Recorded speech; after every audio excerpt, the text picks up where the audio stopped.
All right, folks. So we're going to start our research project, at least the first part of it. By now, you should have an idea of what your research question is. You have your variables identified. Now we're going to look at creating a hypothesis and the introduction.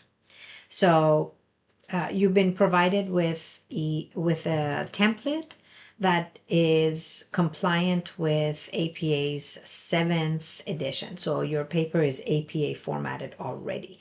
APA format is used in a lot of different papers. For example, social sciences use it, business use it, nursing, and some education majors also use APA. So it's a good format to learn anyways.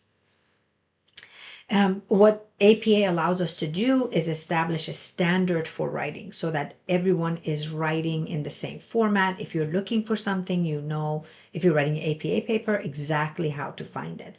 It is a bit of a pain in the neck because it is specific in the way it is written, but once you get a hang of it, it's pretty easy. So the general requirement of APA, again, your paper, the template is already set for that. Some of them are. The entire paper has to be double spaced. So if you don't use a template and you want to create your own paper, the minute you create a document, you got to format it before writing anything, right? So the entire paper has to be double spaced. You need to go into formatting, go into spacing, and put double space. Margin needs to be set on one inch on all sides.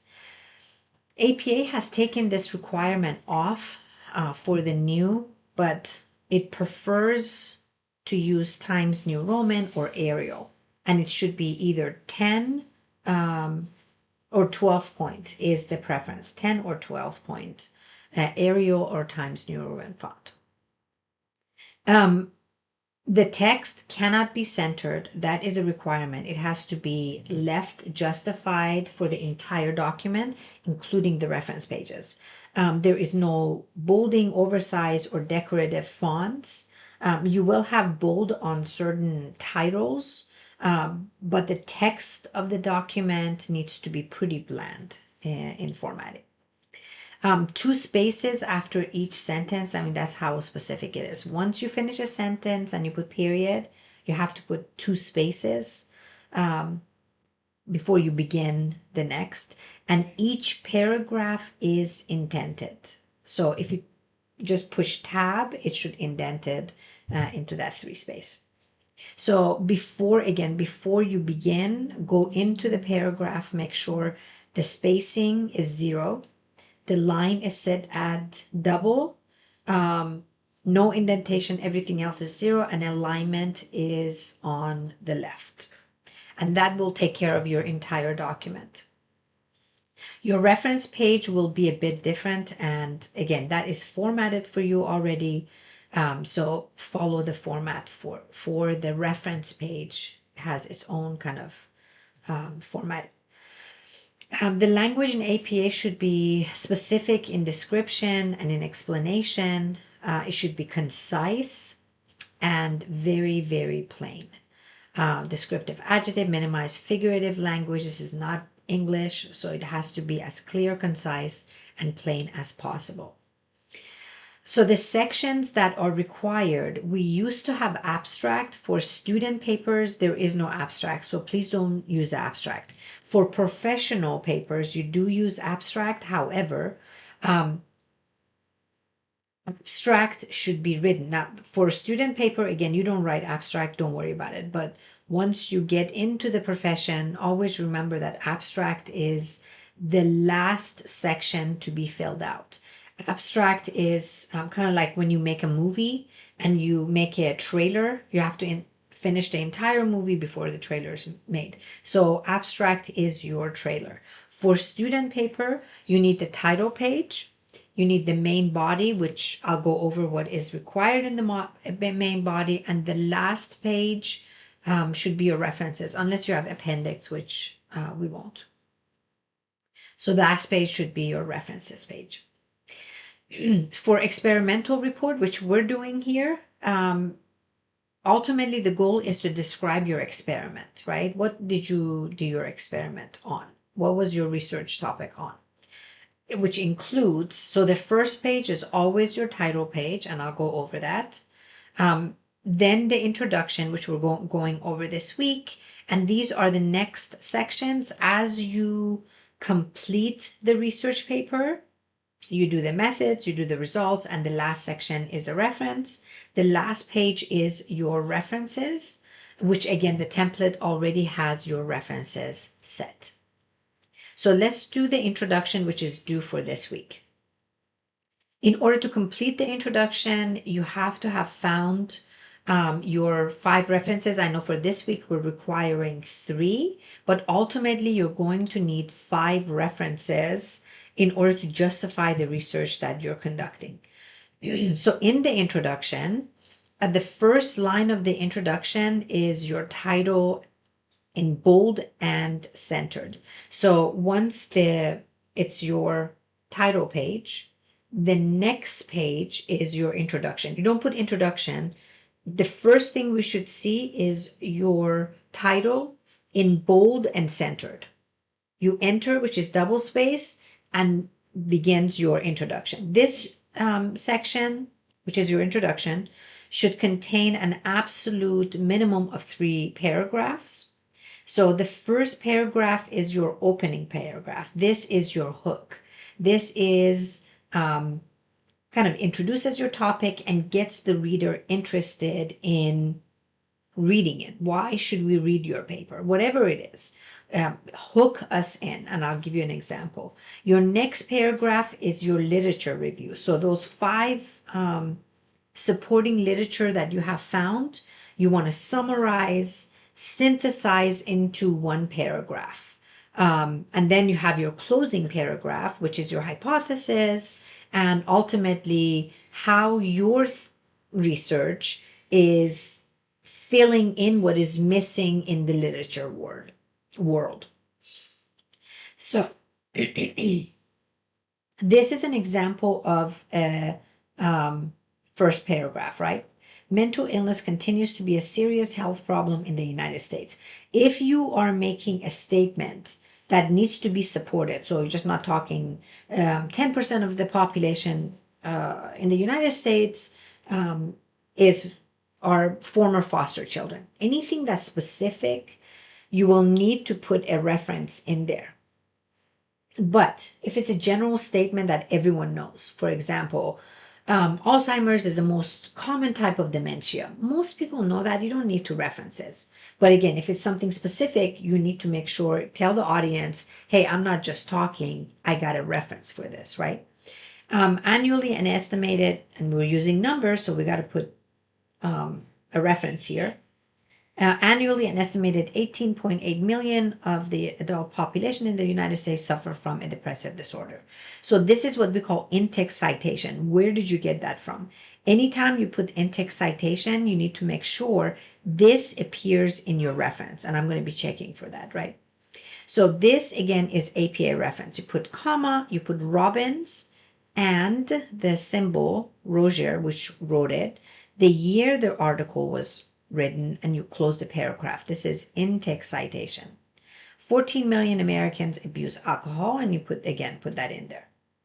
And 19 million are hampered by an anxiety. So as you can see, each of these is an important fact. You need to give where you got that specific information. Now, what you can do is if you're getting, let's say 14 million and 19 million are coming from one reference, you can write that and then at the end put where the reference comes from.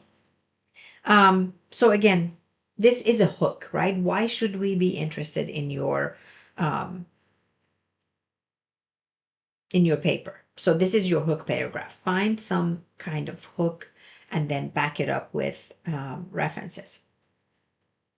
The next section is your literature review. So again, you need 5 research articles, and this is really the hardest part of research is finding this literature review. Let's say you're doing your paper on whether more females, or your hypothesis is females are more likely to drink coffee than tea, right? That's your reference. And you have gone and done literature review and you can't find anything on females drinking coffee. What you can do is find something relevant, right? Maybe there is an article on preferences for coffee and tea in males. You can kind of relate it.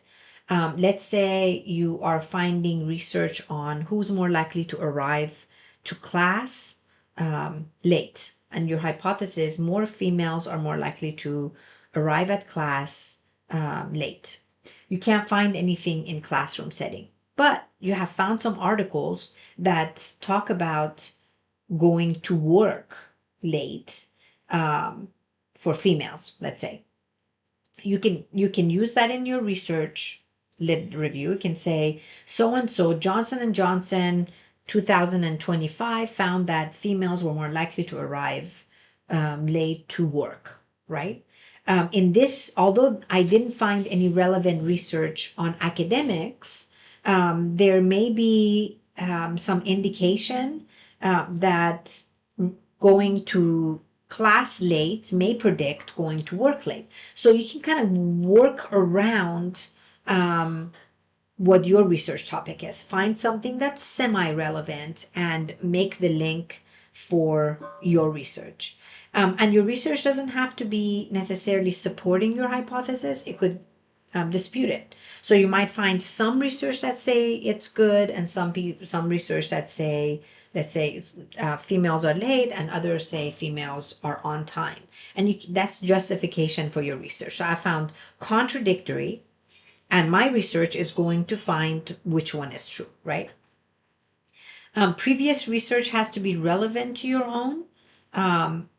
Again, you can kind of work around that. This is where you discuss the previous research that has been conducted on your research question or hypothesis. This review should provide a logical progression of ideas that lead to the reader to your specific hypothesis. So again, nothing relevant on going to class on time, but you have found research that talks about arriving to work on time, which gender is more likely.